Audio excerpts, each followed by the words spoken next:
Afternoon, Asia at Engine Clean. Just wanted to briefly talk to you about DPFs. We're booked in today to look at both the DPFs on these. One was a Ford Focus and it had issues with the DPF light being on. One a VW Crafter, same again. What we found with both, neither of them needed a DPF clean.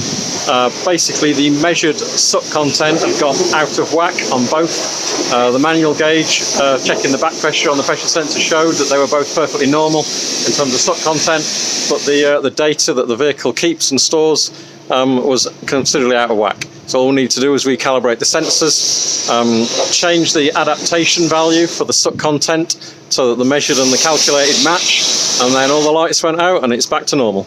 The only thing left on the Crafter to sort out is an intake air temp sensor. That's permanently showing as a circuit break, that needs replacing, but otherwise these vehicles back to working how they should be. No need for a DPF clean.